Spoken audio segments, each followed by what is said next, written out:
कथानुसार ब्रह्मचारी व्रत का पालन करते हुए एक बार शिलाद ऋषि को भय सताने लगा कि उनकी मृत्यु के बाद उनका संपूर्ण वंश समाप्त हो जाएगा। वे एक शिशु को गोद लेने चाहते थे, लेकिन वे चाहते थे कि जिस शिशु को वे गोद लें वह आध्यात्मिक हो तथा उस पर भगवान शिव की विशेष कृपा और आशीर्वाद हो।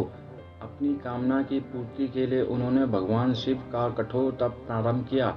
कई वर्षों तक वे तप में लीन रहे, जिससे प्रसन्न होकर भगवान शिव उनके समक्ष प्रकट हुए और उनसे वरदान मांगने को कहा। शिलाद ऋषि ने पुत्र प्राप्ति का वरदान मांगा। भगवान शिव शिलाद ऋषि को उनका मनचाहा वरदान देकर अंतर्ध्यान हो गए। भगवान शिव के अंतर्ध्यान होने के बाद शिलाद ऋषि ने जब अपनी आंखें खोली तो उनकी गोद में एक शिशु था। उस शिशु के चेहरे पर एक अलौकिक तेज था। शिलाद ऋषि ने उसका नाम नंदी रखा और उसका पालन पोषण करने लगे। वे उससे बहुत स्नेह करते थे, किंतु नियति ने नंदी के लिए कुछ और ही लिख रखा था। एक दिन मित्र और वरुण नामक दो संत शिलाद ऋषि के आश्रम में पधारे। शिलाद ऋषि ने उनका खूब आदर सत्कार किया। नंदी ने भी उनकी बहुत सेवा की। प्रस्थान करते समय शिलाद ऋषि और नंदी ने दोनों संतों का आशीर्वाद लिया। संतों ने शिलाद ऋषि को दीर्घायु और खुशहाली का आशीर्वाद दिया, किंतु जब नंदी को आशीर्वाद देने की बारी आई तो उनके माथे पर चिंता की लकीरें खिंच गई। शिलाद ऋषि ने यह तुरंत भाप लिया।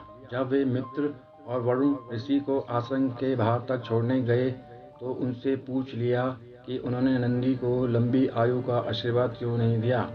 तब दोनों संतों ने उन्हें बताया कि नंदी अल्पायु हैं। यह सुनकर शिलाद ऋषि चिंताग्रस्त हो गए। नंदी ने जब पिता को चिंतित देखा तो उसका कारण पूछा। शिलाद ऋषि ने नंदी को पूरी सच्चाई बता दी।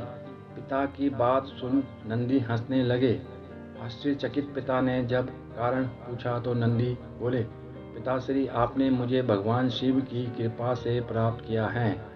जिन पर शिव जी की कृपा होती है उन्हें कोई संकट छू नहीं सकता।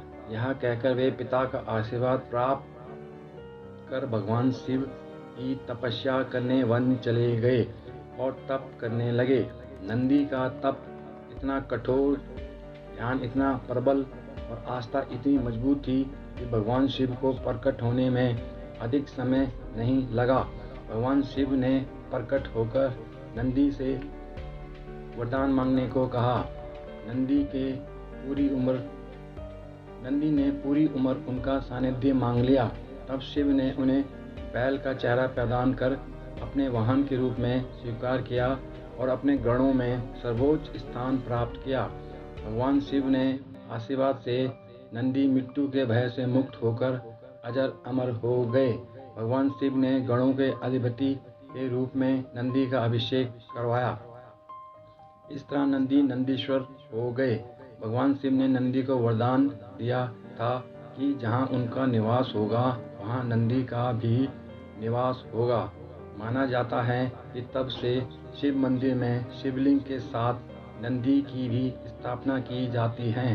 नंदी पवित्रता, विवेक, बुद्धि और ज्ञान के प्रतीक हैं। उनका हर क्षण भगवान को समर्पित है। वे मनुष्य को शिक्षा देते हैं कि वे अपना हर क्षण परमात्मा की सेवा में अर्पित करें, ताकि वे भगवान की कृपा के पात्र बन जाएं। तो दोस्तों, उम्मीद है आपको यह पौराणिक कथा अवश्य पसंद आई होगी। कमेंट करके ज़रूर बताएं। धन्यवाद।